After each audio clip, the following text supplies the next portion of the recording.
My name is Andy, and this is the most magical podcast on Earth.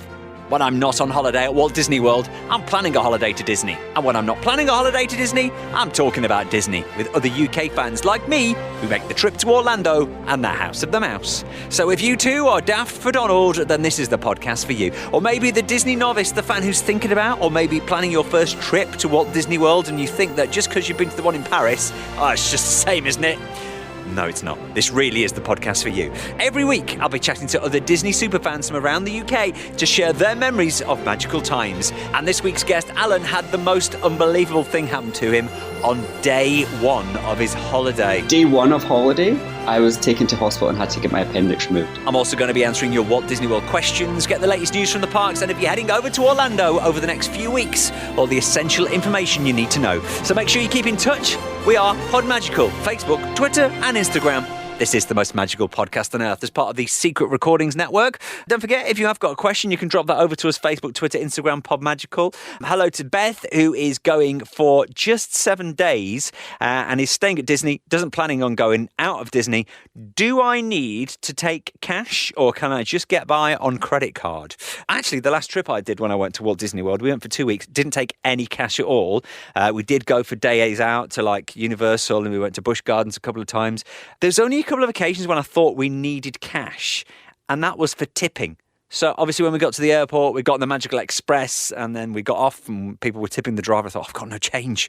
And then like maybe you want a drink at the airport, maybe you want a couple of dollars for a bottle of water or whatever from a vending machine and you haven't got the cash.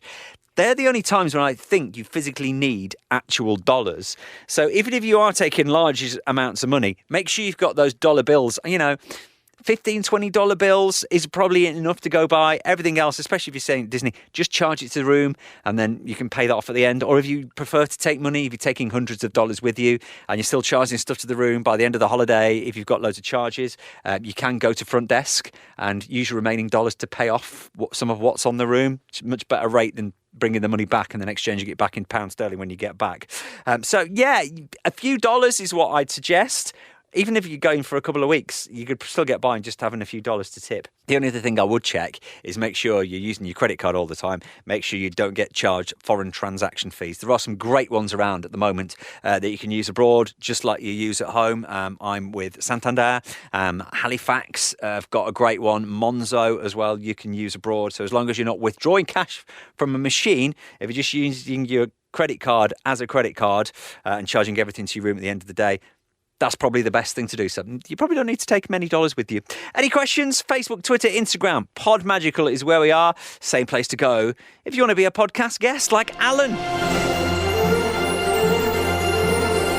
Alan, let's start, as we always do, by telling me what you love. What is it that you love about Walt Disney World? I just love the whole thing. Like from the second... Well, I've never stayed in hotels, so I can't say from the second you arrive. But the second I arrive in the park, you're just elsewhere. There's just you and Disney and fun. Your worries are no longer around.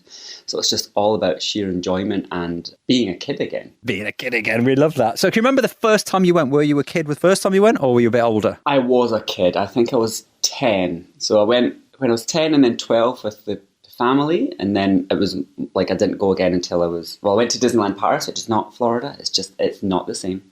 When I went back to Disney World, I was 30, and then that's when I really kind of got the bug again. What's been your favourite memory about your visits? Was it the 30-year-old visit, or was it when you were little? I've kind of got two different ones, but they're from 30 and 40.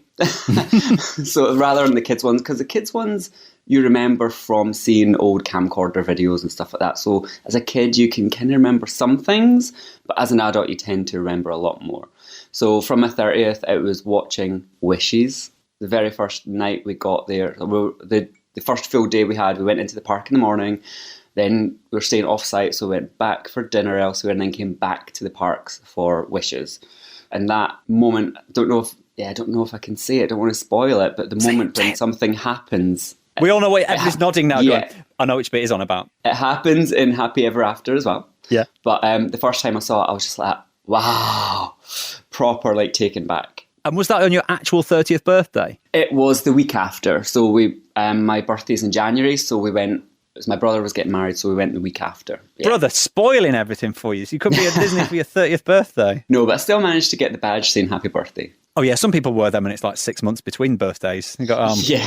I'll do it. There's a chance of a bit of free cake here. It's going to be my birthday. I never got free cake. Next time you go, it's your birthday. So what about favourite things to do at Walt Disney World? Have you got a favourite ride or attraction? I would have said my favourite ride before was one of the Space Mountain, one of the more thrilling ones. I love Everest, but actually I just went in June there, and Splash Mountain. I forgot how fun that is. There's a lot more detail to Splash Mountain, especially for people who've never been on it. Once you're on it, you go, I didn't realise all this was going on inside. Now, I remember that it was like the animatronics and stuff like that, but I don't remember it being so long. It's what I think you've said on one of the podcasts before, it's one of the longest rides at Disney. Yeah, something like 15 minutes long. Yeah. No, it's great. What about places to eat? Have you got a favourite restaurant in the parks? We've only ever kind of done quick dining, although just in this past visit in June, which was like a delayed 40th birthday present, we went to Sona at Animal Kingdom. Yeah. That was really good, really tasty. Nice. They were like, do you want our flatbread variations? We're like, yeah, bring it on. And it was so good. That's like a meal in itself. Sona's really famous for, they call it the bread service, don't they? So there's about different naan breads and different dipping sauces, but like that could be a meal. And they were really, really helpful. Like one of the breads was a little bit doughy, so we just left it. And she's like, "Oh, you're not hungry?" We're like, "Oh, it's a little bit undercooked," so they just took that off the menu straight away. When you go on holiday, because you're a yoga teacher, am I right? Yes, I am. So you look after yourself. Do you look after yourself when you go to the parks? I'm a bit of a sugar fiend anyway, so I'm all about the Mickey ice creams and stuff like that for sure, and the Rice Krispie cakes that look like a brick. They're so big. Yeah. But this last trip, day one of holiday, I was taken to hospital and had to get my appendix removed. What? So, yeah. So you landed in Orlando. So we landed in Orlando and I had a bit of a sore tummy, like not appendix area, but literally tummy. So because sometimes planes can play a bit of funny business with your gut. So it's just the plane. But then overnight, I started getting pain down towards the area where they say your appendix is. And I was like, no, I'll be fine. It's just going to be sore tummy. I'll be fine. So up we get in the parks, waiting for like rope drop at 9 o'clock. My other half was like, afterwards, he was like, I was really disappointed because you weren't like all excited, but I was kind of waiting just outside the castle, waiting for rope drop, kind of bent over like, oh nice. Oh, the heat is really getting to me today. I'm feeling really nauseous. And normally I love the heat. When I say run, I say walk quickly, because obviously there's so many people towards Seven Dwarves Mine Train. Get there and it's like an hour and a bit wait by the time we get there, straight after rope drop. And just as we're getting to the front of the ride, bear in mind I've been kind of doubling over and crouching as much as I can in the queue, the ride gets stopped. It gets shut down for a bit. I was like, oh, that's kind of a shame, we've been waiting here so long. But actually, I went to first aid and I was like, do you guys have a nurse that I could speak to? And they were like, yeah, you should go to the ER. They were like, we can get you an ambulance. I was like, no, I'm fine. I can drive. Because I was thinking, I have to go back and get my car if I leave my car here. So I drove to the hospital. It was in Disney at 9, at the hospital at 11. I had my appendix removed at 1:30. And then I was home at 4:30. And then when were you back in the parks? 9 o'clock the next day. What? So basically you just had nipped the afternoon out, had the appendix out, straight back. I suppose because you're there and like, wow. Well, it was keyhole because it hadn't burst. If it had burst, it would have been a much bigger operation. Right. But they could take it out. I think you should take it easy for the next couple of weeks. So maybe no roller coasters. I was like, oh no. Oh no. So you just did the gentle stuff. Well, I was getting pushed around in a wheelchair for the first few days. And then actually I was like, I'm fine walking. So by the time it came to, like, we were landed on Saturday, so the operation was Sunday. We had an event elsewhere at the weekend. And then when I came back on the Monday, I started walking around everywhere. And then I was like, I'm going to be brave. Went on Dinosaur. It was maybe a little bit rough. A bit bumpy, that one, yeah, over in Animal Kingdom. Yeah, and actually the other ones, like the newer rides, were much smoother. Like Everest was fine. I actually went on Everest and hands up in the air and everything, which if my doctor or surgeon saw that, they'd probably freak out. But I felt fine. So in terms of like insurance and getting to a hospital, because this is something that like people, well, you have insurance because you should have insurance, but you never think about the whole process of actually using it and what happens if you get ill. Disney was your first port of call then, was it? The little first aid room? Yeah, I just went to the first aid room and they were like, yeah, you should really go to the hospital. It does sound like it's going to be your appendix. And I was like, oh no, I was gutted thinking my holiday is ruined. And then we went to the ER and they were like, do you have insurance? I was like, yeah. And then that was all they kind of asked initially. And then just as I was getting wheeled off for a CT scan, I was about to, because my insurance is through my bank.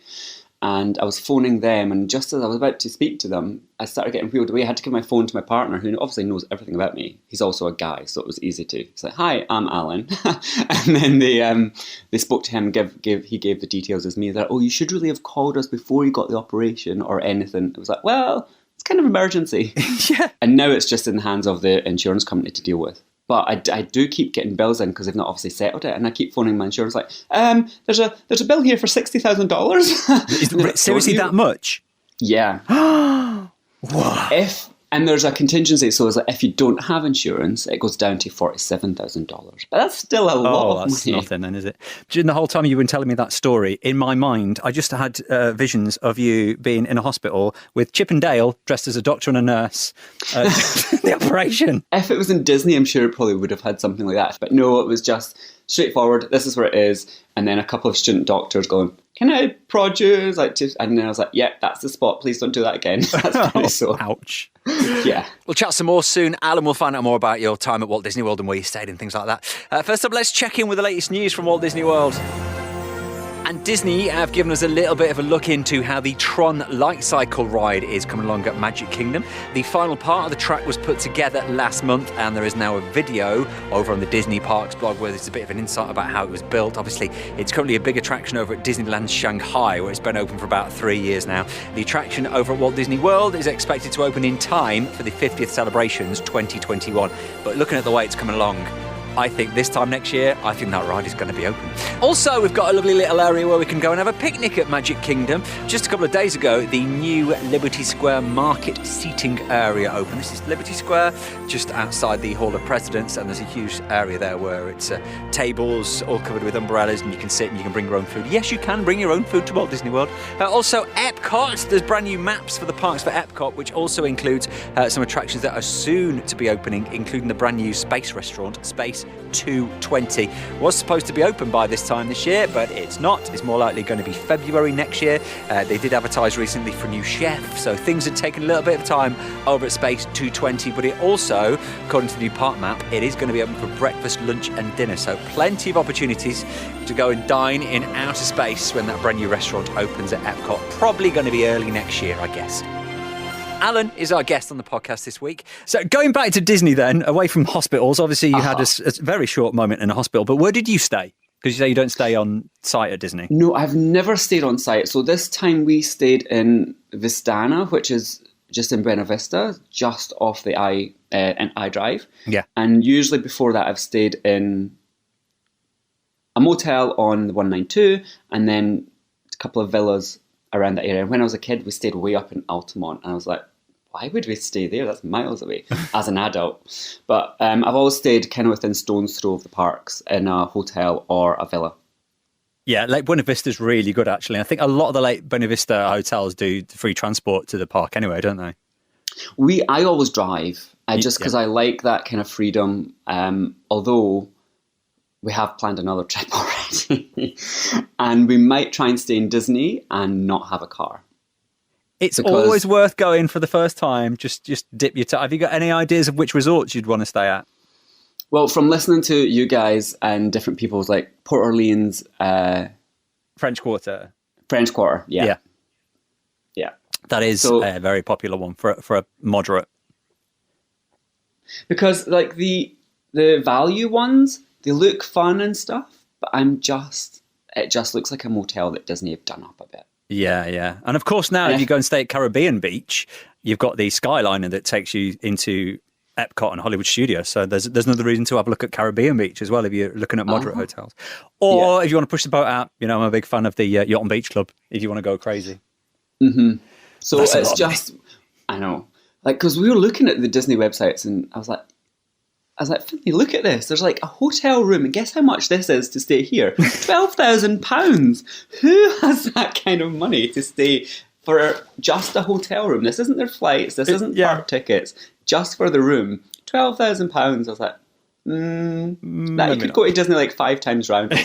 Yeah. How many trips to Paris could you get in for that one? Yeah. So outside Disney, is there anything else you'd like to do in Orlando, especially if you have a car usually? I'm guessing you'll see a lot more than a lot of other people.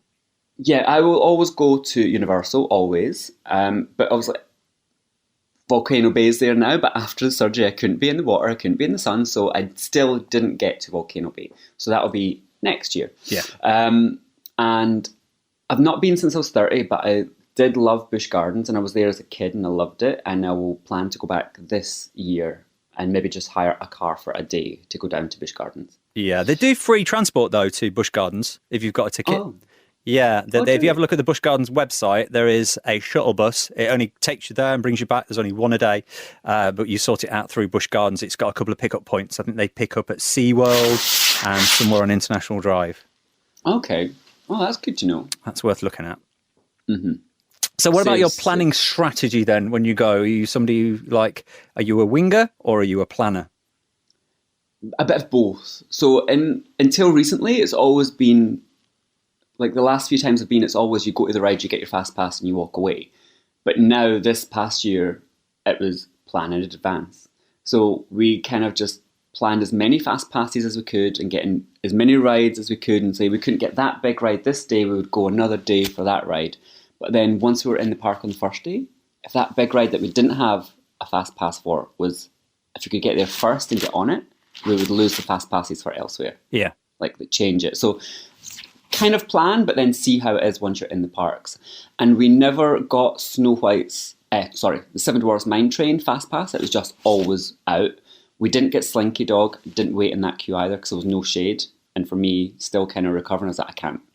So, but on one of our last days, one of the rides was shut, so we could get Thunder Mountain was off, and they let us use that fast pass on Snow White. I keep saying Snow White because of the Dwarfs. The Dwarves Mine Train. Seven Dwarfs Mine. And then actually later in the day, another one popped up. So people should always keep checking rather than just going, well, this is my fast passes, because we got on the Dwarves Mine Train twice in the same day. Yeah, just by getting and keeping looking out for that fast pass that might just pop up. Yeah. Definitely worth it. What's your queue limit? I've never asked this to anybody before, but when you're in the park and there's a ride you want to go on, what is like that, where you see the time over the entrance going, oh, I'm not waiting that long, or go on, I'll wait that long. What's your limit on time on waiting? I would not, if it was more than 65 minutes, I'd be like, no. I'd try and come back another time. Yeah. See, for me, it's 20. I'm not waiting more than 20 minutes. Nope. Well, whenever I've been, so when I went for my 30th, that was January, then I went back a few years later in January. Actually, that same year of my 30th, we went in January and then went back for Christmas time of the same year. But that Christmas time and January, we were walking onto the rides, like literally walking on, and especially like Space Mountain, you could walk on, walk around and do the other side. Yeah. There was nobody there. So January, if you can take time off, if you don't have kids, go.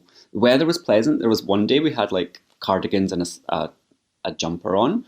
Apart from that, it was pretty nice. Yeah, we went January this year, and you get those beautiful clear blue skies. It's cold, but it was pretty much dry the whole time and quite warm towards the end of it. Yeah, like you can get nice sunny days. Like we had a villa with a pool, and there was like a couple of days we were in the pool. I do like going off peak as much as can, because I know you're going to ask me this question, but the thing about Disney is the crowds. Yeah. The thing that you don't necessarily like. But what I found, that in a wheelchair, it's worse. People have no regard for you in a chair. They're just like getting your way and they'll, like you don't exist. Like when people are trying to run somewhere and they see like a slither of a gap between the front of the chair and the person in front of them, they will try and run through it, but ultimately kick you. And it's like, it's not worth it. You've got like one person in front of me, so you get nowhere. Everybody just calm down. So when is your next trip then? We are going in May next year. It should be nice. So you'll be there for the Flower and Garden Festival? Mm-hmm. So we went in June this year, the first 2 weeks of June, and we just caught the last 3 days of the Flower and Festival. So that was great. And we got such a good deal for flights. We can't not go. Like Virgin Atlantic had a sale, and this was obviously just before Thomas Cook went bust. So the flights were under £600 between us. So two people. So you just book your flights. You don't book it as a package. Just go flights for now, and then we'll sort out accommodation later. So the first time I went, it was a package. Then the second time, it was book flights in a car, and then book a villa separately. And then I did that the next time again. And then this time we kind of booked it as a package through a friend. And what have you found out is to be the cheapest option? Flights and car plus villa. actually. When we went with the first package, it was staying in a really basic motel that is now closed, and it was like £1,300 between two. But when we went in the villa, and it was shared between four, the cost, so it was £600 each. So that was flights, car, and villa for 2 weeks was £600. Just need to shop around, don't you, I think? Yeah. Well, next time you go, Alan, please don't end up in hospital. Touch wood, yeah. Yeah, okay. If you've had your appendix out, then that's going to be fine. You can only lose it once. Yeah, exactly. You haven't got one to take out anymore. Yeah. All right, lovely talking to you, and have a magical day. Have a magical day.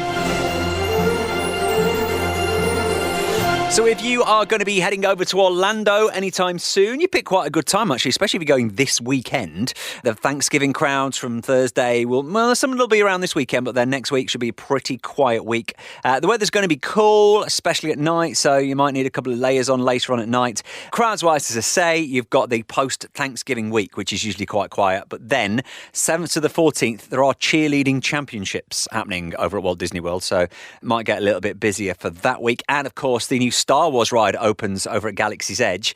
The Rise of the Resistance, which is apparently incredible. It's ready to open on the 5th of December, that this coming Thursday. So expect Hollywood Studios to be crazy busy that day. The good thing is, if you are at Walt Disney World when there's a new attraction opening, just go to any other park and it should be pretty quiet. So if you're over in Walt Disney World around the 5th of December, don't be in Hollywood Studios that day unless you're a massive Star Wars fan, and that's the reason you've gone. Also, Festival of the Holidays opens at Epcot this weekend. That's the 29th through till after Christmas, which means every park now is fully embracing Christmas. We had that Christmas special a couple of weeks ago. Epcot Festival of the Holidays has, of course, got the Candlelight Processional, which is the story of Christmas as told by a huge choir and a brilliant orchestra. And there will be celebrity narrators every night, including Neil Patrick Harris on the 2nd through to the 5th of December. He's obviously there for Star Wars Land, isn't he? And Whoopi Goldberg and Isabella Rossellini the couple of weeks after that. So a lot of big names heading over to Epcot, and there's a lot of new merch as well for Festival of the Holidays, including the greatest Spirit jersey I've ever seen. And you can only get it at Epcot for Christmas. It's the Festival of the Holiday Spirit jersey with Chip and Dale on it. And it is so cute. I wish it might be worth the effort just to go and get one of those. And also, while we talk about Christmas, got to mention what Universal have got going for Christmas. If you're a fan of Harry Potter, they've got the Christmas Hogwarts light display that goes on every night over at Islands of Adventure and the Universal Studios. They've got a lot going on. The Macy's parade. So they've got a huge Christmas parade with loads of inflatables. And it's one of those parades you think, I wish they would do this all year round. But it's not Christmas all year round, but they've got a lot of big things like the inflatable Nutcracker, and then there's a lot of the Universal characters like the Minions take part in the parade, and also as well Grinchmas is happening. The Grinch Who Stole Christmas is a musical of that performance that goes on every day over at Islands of Adventure as well. So loads of stuff going on in Orlando at the moment, and a lot of walking to be done, which is why I've got Andy's top tip of the week this week. Get your steps in. Now, obviously, if you were listening to Alan earlier on in this podcast, there are a few things that could go wrong health-wise when you're at Walt Disney World. Fingers crossed an appendicitis won't happen to you. This happened to him. But get your steps in. There is a lot of walking at Walt Disney World. And if you're a person who just does a little bit of walking or not a lot, it can be quite a shock to the system. It can definitely be a shock to the feet. Not just walking, but standing. So maybe just get some of those extra steps in. Make sure you use the stairs instead of the lift at work. Just try standing up at work if you've got to for a while. I promise you, it will be worth it in the end. You kind of like pre-park training. So top tip of the week this week. Get your steps in. Don't forget to like and subscribe us. Facebook, Twitter, Instagram is where we are. On socials, we've got a load of stuff going on there. Come and say hello. If you've got any questions, send them over that way. If you want to be a podcast guest, send them over that way. Make sure you tell people about the podcast as well. Another good way of doing that is giving us a 5-star review on the podcast. If you're listening on Apple Podcast, that is a brilliant thing to do. Thank you very much for that. Make sure you subscribe as well. Apple and Spotify. We've got brand new podcasts. They're coming every Friday. And until next time, please stand clear of the doors.